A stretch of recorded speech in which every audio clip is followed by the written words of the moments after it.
Sound off for Chesterfield. Chesterfield, low in nicotine, highest in quality, best for you. Chesterfield brings you Dragnet.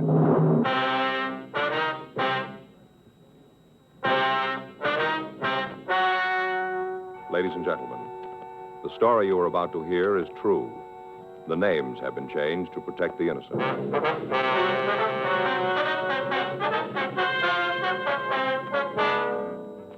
You're a detective sergeant. You're assigned to forgery detail. For the past 6 years, a forger has been working in your city. The victims describe the suspect as a woman. Her M.O. is simple, but it continues to work. Your job, stop her. Smokers by the thousands are now changing to Chesterfield. No wonder. More and more smokers are learning this fact for themselves. Chesterfield, low in nicotine, highest in quality. A published fact proved by chemical analyses of the country's 6 leading cigarette brands. Chesterfield, the only cigarette ever with a record like this. Regular or king size, Chesterfield is best for you.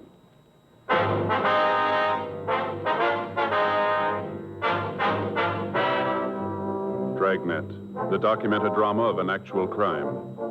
For the next 30 minutes, in cooperation with the Los Angeles Police Department, you will travel step by step on the side of the law through an actual case transcribed from official police files. From beginning to end, from crime to punishment, Dragnet is the story of your police force in action.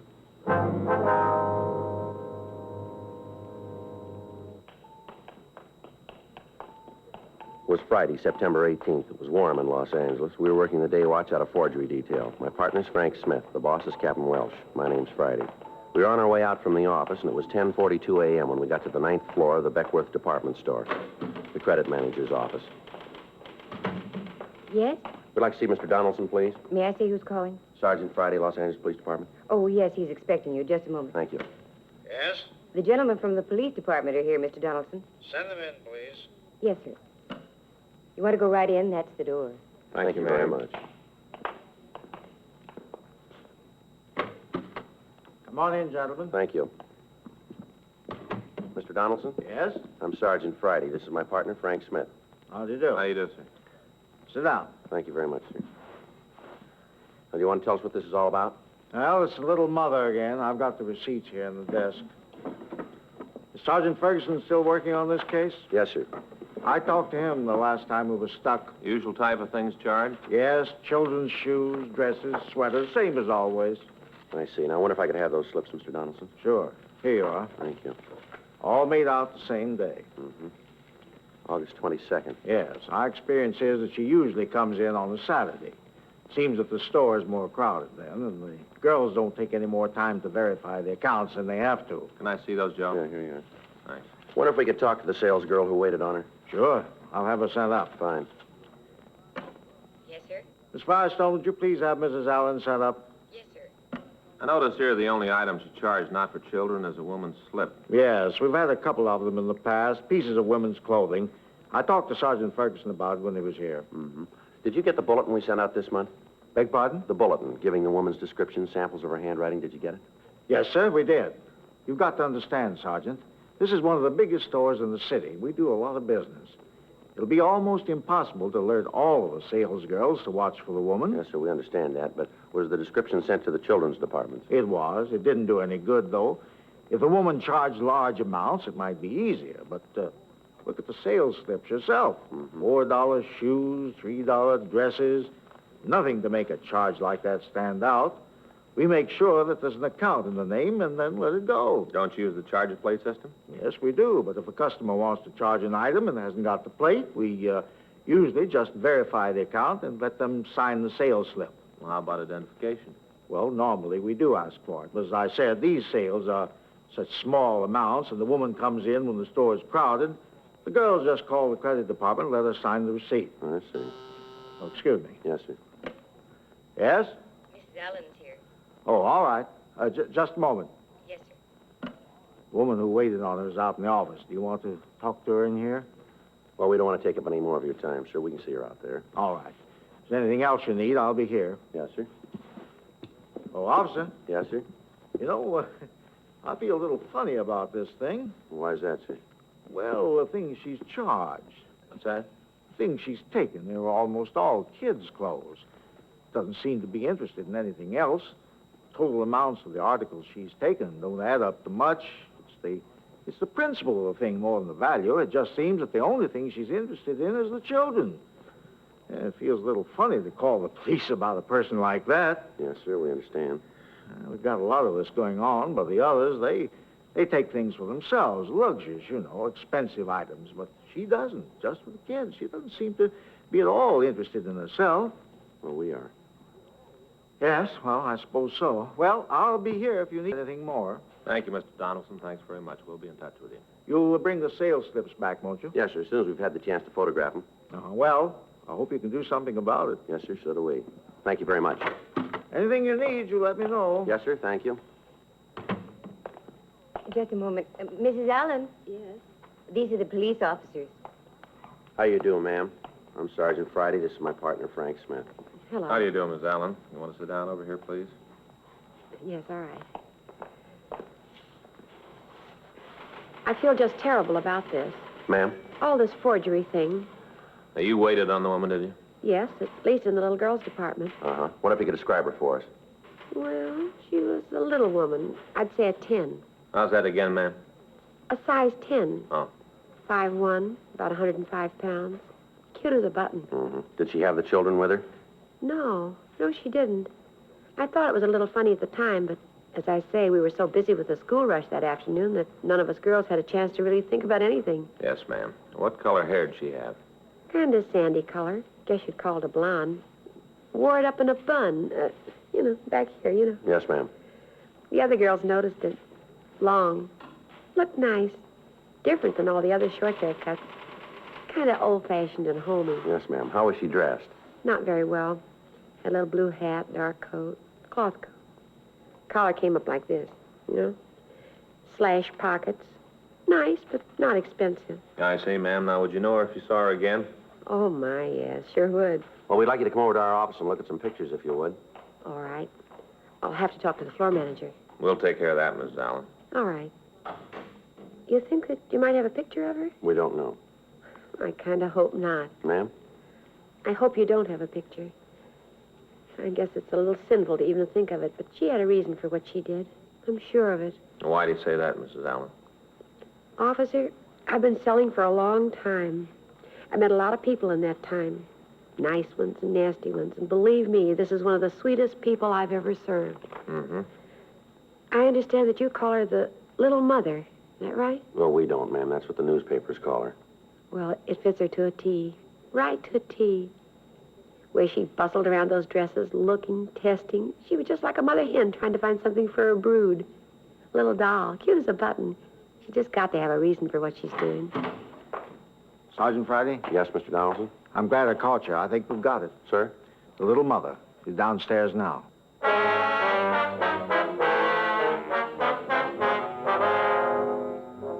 For the last 6 years, the same woman had been operating in the downtown department stores. During that period, she'd forged a total of $1,300 worth of merchandise that we knew of. Because of her M.O., there was no way of telling how much more had gone undetected. The operation was a simple one. She'd enter a store, go to one of the departments. There, she'd pick up articles of apparel, mostly for children, and then ask to charge them. She'd explain that she'd forgotten her charger plate, and after the account had been verified, she'd sign the charge slip. These slips would be put in the mail to the people who maintained the account, and it wouldn't be until they noticed a discrepancy that we'd be notified.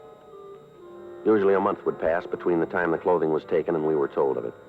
In the 6 years that the Little Mother, as the newspapers had dubbed her, had been operating, almost every team of detectives in the forgery detail had worked on the case. Statements from salesgirls who'd waited on her were taken.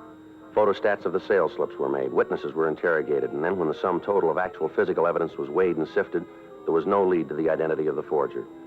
The police department had gotten out printed bulletins and copies of composite drawings of the suspect, and these had been distributed to all department stores in the area. But because of the suspect's appearance and the way she operated, none of the victims became suspicious in time to notify us.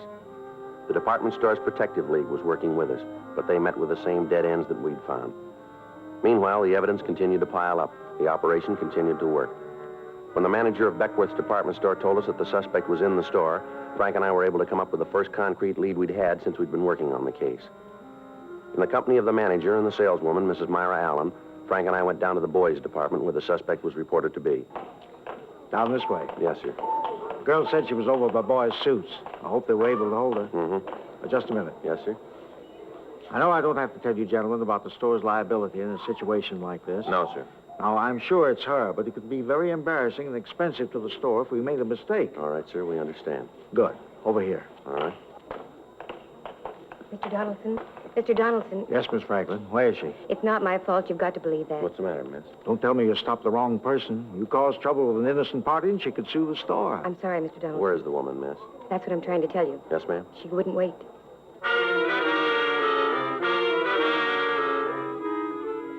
A quick search of the immediate vicinity in the store failed to turn up the suspect. The department store security staff was notified and a watch was put on all of the doors. The credit department was notified and they took action. We checked with the elevator operators. We found one that told us she'd seen a woman who answered the description get in her car. She explained that the woman seemed to be in a hurry and had left the elevator as soon as it had reached the main floor. A further check of the store netted us nothing. The suspect had escaped. In the downtown crowds, it would have been almost impossible to try to find her on the streets. However, an additional broadcast carrying a complete description of the clothing she was wearing was gotten out to all cars in the area. The first good chance we'd had for apprehending her was gone. We had to go back to the legwork and the waiting. 3 months passed. During that time, Frank and I cleaned up a series of counterfeit payroll check cashings. Another 30 days went by without activity for the little mother. There were 4 new sales slips added to the file, but when the leads resulting from these were checked out, we were no closer to her than we'd been 6 years before. Thursday, December 17th, 12:55 p.m. I checked into the office. Joe, that you? Yeah. What do you got? Oh, just talked to Skipper. Yeah. Got a couple of more beefs about the little mother. When did they come in? This morning. Where are they? Don Myers got him. He's checking the handwriting. Well, how about the names she used? Wait a minute. I got him here in my book. There they are. Mrs. Norris Farrow, Mrs. James Slagle, I guess it is, and Mrs. Ross Neiman. I called the stores and got the information on these people. Did you talk to them? Yeah, asked all the routine stuff. None of them can think of any friends who match the description. How about the things she charged? Anything there? No. Usual items. Let's see. 2 pair of Levi's for kids, 1 child's cotton dress. There is one thing different. What's that? Well, I checked the sizes of the clothes. The last bunch of sales slips we had, the dresses were for a 10-year-old. Yeah. This time, she bought them for a 12-year-old. Kids are getting bigger, Joe. Well, that's a big help. All we got to do is look for a couple of kids that are growing. Well, I was just trying to help, Joe. No, I mean, it just doesn't seem to be anywhere to go. All the time we've put in, all the people we've talked to, all we got for it is a file drawer all to ourselves on the thing. I get it. Forgery, Friday. Who? Yes, ma'am. Mm-hmm. Yes, ma'am. I remember. Where is she now? I see. Yeah, we can be right over. Yes, ma'am. Bye. Bye. Oh, we got it. What do you mean? That was Mrs. Allen. Remember the sales lady over at Beckworth's? Oh, yeah, I think I do. What'd she have to say? Told me she's having lunch in a restaurant at the corner of Jackson and Hill. Yeah? Our suspect's sitting next to her.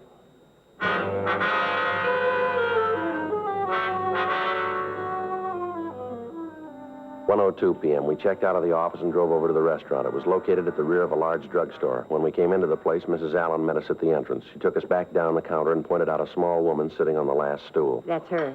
You sure, ma'am? I'm positive. That's her. All right, let's go. Yeah. You want to wait here, Miss Allen? Certainly. Something you gentlemen want? We're police officers, ma'am. We'd like to talk to you. Police? Yes, ma'am. You want to step over there to talk? Might be better. Well, if you want to say anything to me, you can say it right here. I haven't done anything wrong. Wonder if we could see your identification. Why? Your identification, ma'am. Could we see it? All right, just a minute. I've got my purse. Getting terrible. I don't know what you officers are trying to find out, but I'm going to tell you right now, if you can't prove you've got a reason for making me do this, you're in trouble. We're not making you do anything, ma'am. We don't want to cause you any embarrassment. A funny way of showing it. I want to tell you that my husband knows people in this town. When he hears about this... Oh, here you are. Here's my driver's license. Would you take it out of your wallet, please? Here. Mrs. Evelyn Nelson? And that's who I am. This your present address? No, it isn't. We moved a few months ago, but I haven't had a chance to have it changed. Is that all you want? No, Ms. Nelson, it isn't. I wonder if we could talk to you in our office. Why? I always thought you had to arrest people before you could order them around. We're asking you to come over to the City Hall with us, if you will, ma'am. There are a few things we'd like to check out. What things? Wonder if I can see what you've got in the bags here. What are you looking for? Would you mind if we took a look? Well, they're just some clothes for my children. Nothing in there to interest you. Well, then it wouldn't hurt if we looked, would it? Go ahead. You won't find anything.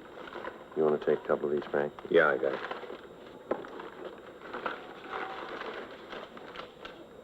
Well, what about it? Did you find anything wrong? Maybe a gun? No, ma'am, but I wonder if you could explain this.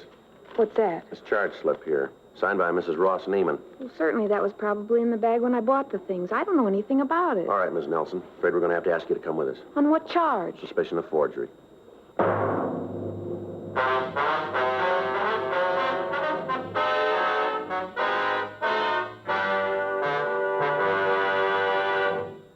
You are listening to Dragnet, the authentic story of your police force in action.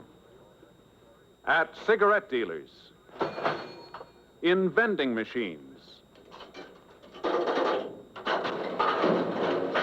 at supermarkets and stores coast to coast. Chesterfield, please. Smokers by the thousands. Yes, smokers by the thousands are now changing to Chesterfield. The only cigarette ever to give you One, proof of low nicotine, highest quality. Chemical analyses of the country's 6 leading brands confirm that. 2, the only cigarette ever to give you this proven record with smokers. Again and again, over a full year and 1/2, a group of Chesterfield smokers have been given thorough medical examinations. The doctor's reports are a matter of record. No adverse effects to the nose, throat, and sinuses from smoking Chesterfield. A responsible independent research laboratory supervises this continuing program. Chesterfield, the only cigarette ever with a record like this. Chesterfield, best for you.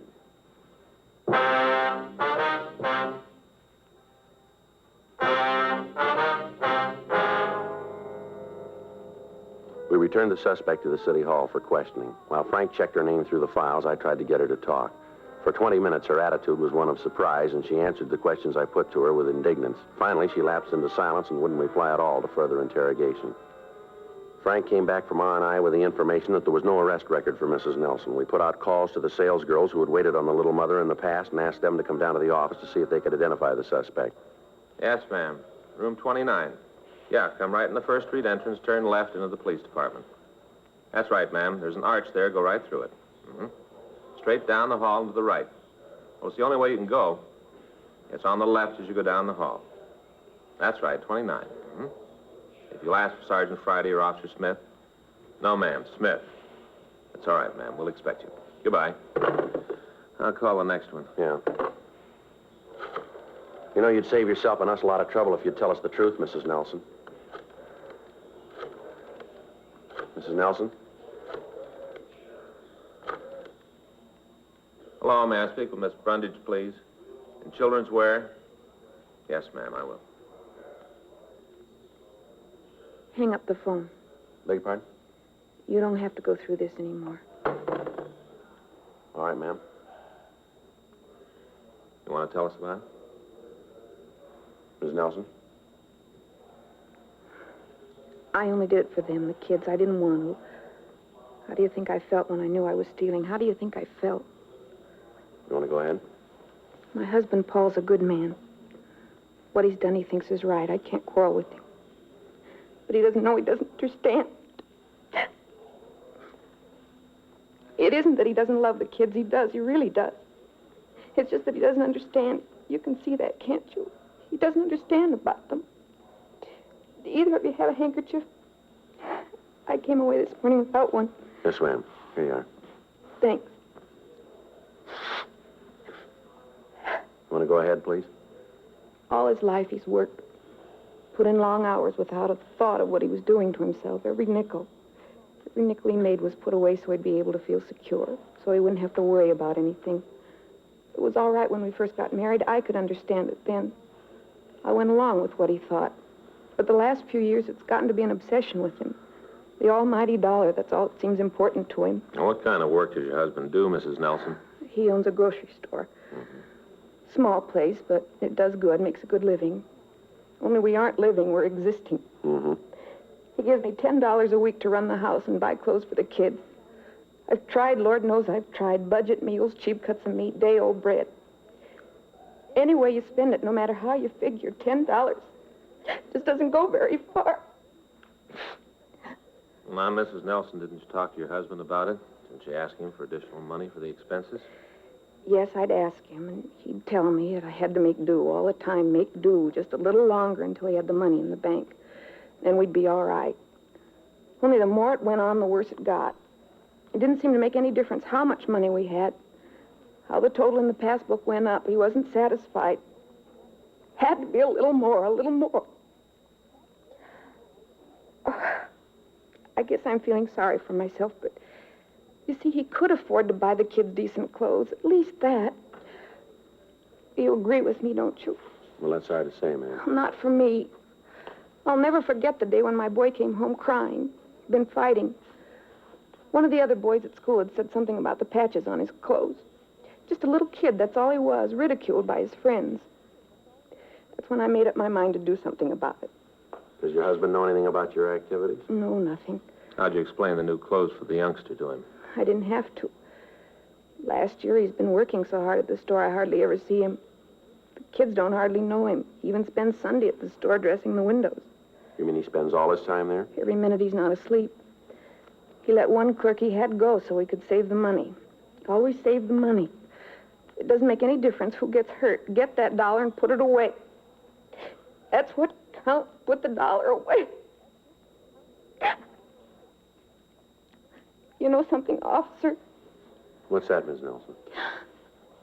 I haven't been able to sit down and talk to my husband for 6 weeks. 6 weeks. He gets home at 12:30, 1 o'clock in the morning. He's up and gone at 6:30. Kids are always asking when Daddy's coming home. How do you answer him? How do you make him understand? I can't. I've tried the only way I know how. And I did it so wrong. All right, Miss Nelson. We'll try to work it out. Can I use your phone? I've got to tell the children what to do about dinner. I'll call for you if you like, ma'am. What's the number? Hollywood 98844.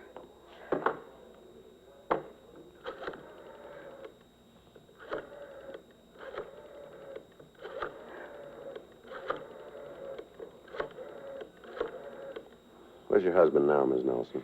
At the store, I guess. You're going to call him? I think we should, ma'am. Let him know what's happened. I guess so.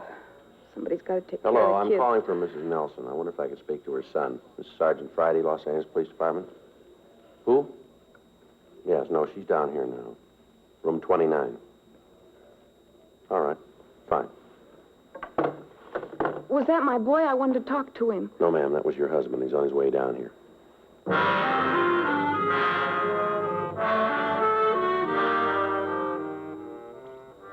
2:14 p.m. Paul Nelson walked into the office. Frank and I took him and his wife to the interrogation room. She'd asked us while we waited for him if we'd let her talk to him for a few minutes alone. We stayed out in the hall, and after a brief wait, Paul Nelson opened the door and asked us to come into the room. His wife had evidently told him the full story because he was visibly shaken. He walked over to his wife and sat down beside her. Well, I guess I've really done it, haven't I? What do you mean, sir? I've really ruined everything. My home, my kids, everything. All the time it was happening, I never knew it, never had an idea. Don't blame yourself too much, Paul. But I should have known. I should have seen it myself. Even when you tried to tell me, I was too busy to see it, too wrapped up with the business. It wasn't for me, Paul. It was for the children. It doesn't make any difference who it was for. I'm the one who caused it. I'm the one. It's my fault. I'm sorry, Evelyn. How can I ever make it up to you? Don't think about that now, Paul. It won't do any good. What's been done can't be changed. How about it, officer? Sir? What happens now? Well, your wife is going to be given a preliminary hearing. She'll have the chance to plead guilty. If she does, the court will decide what to do. What's the punishment for what she's done? Well, according to Section 473 of the Penal Code, it's imprisonment in the state penitentiary for 1 to 14 years or for not more than a year in the county jail. Is there any way out of it? What do you mean? Any way of getting Evelyn out of it? If I went to the judge and told him why she did it, if I told him it was my fault, would that make a difference? I don't know. That'd be up to the court. But I could try. Yes, sir. If I paid the money back for all the things she's taken, I can afford it. I could go to the stores and pay them. Maybe they'd feel different then, huh? I could make it up to him. Everything would be all right. Well, it's been going on for 6 years, you know. But if I did pay the stores back, it'd make it up to him, wouldn't it? Maybe, but how about your wife? What? How are you going to make it up to her?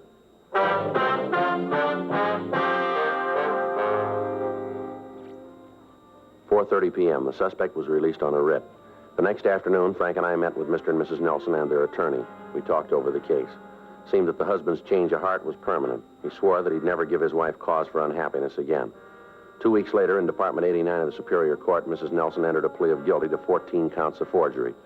When the court reviewed the circumstances and was informed that Mr. Nelson intended to make full restitution, the probation board recommended that Mrs. Nelson be placed on probation for 3 years. After the hearing, Frank and I had a brief talk with the couple.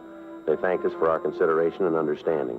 Apparently, the cause of trouble between the Nelsons had been erased. Another 2 weeks went by. January 22nd, Frank and I got back from lunch and we checked into the office. Here they are, dear. Mr. Friday, Mr. Smith? Ms. Nelson, Mr. Nelson, how are you? Just fine, Sergeant. How are you two? Fine, thank you very much, ma'am. What can we do for you? That's what we want to do for you. Sir?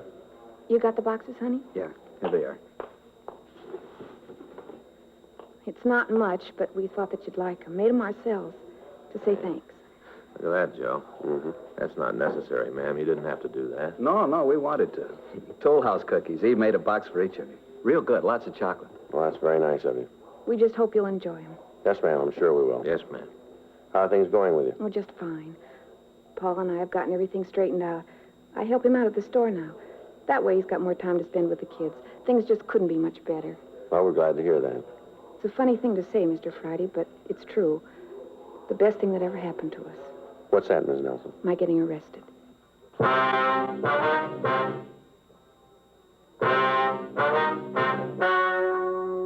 The story you have just heard is true.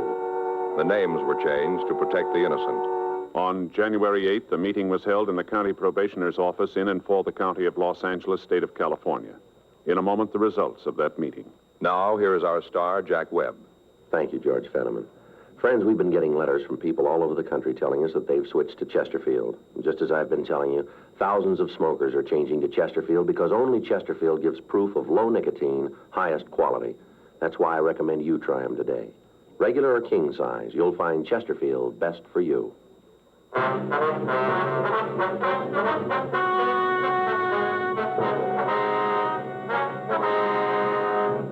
At the end of 3 years, Mrs. Evelyn Margaret Nelson had fulfilled the requirements of her probation, and the case was officially marked closed.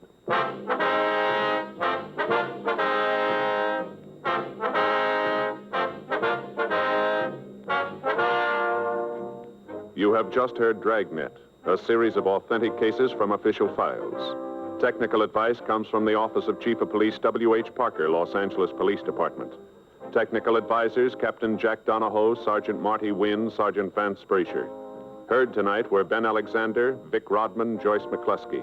Script by John Robinson. Music by Walter Schumann. Hal Gibney speaking. Watch an entirely new Dragnet case history each week on your local NBC television station. Please check your newspaper for the day and time. Chesterfield has brought you Dragnet, transcribed from Los Angeles. Have you tried new cork-tipped Fatima? It's the smooth smoke. Here's why.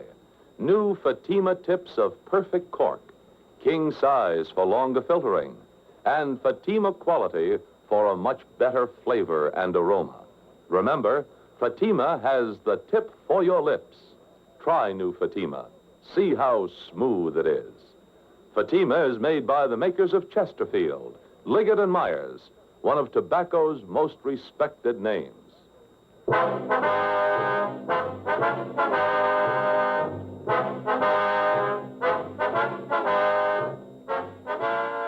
This is the NBC Radio Network.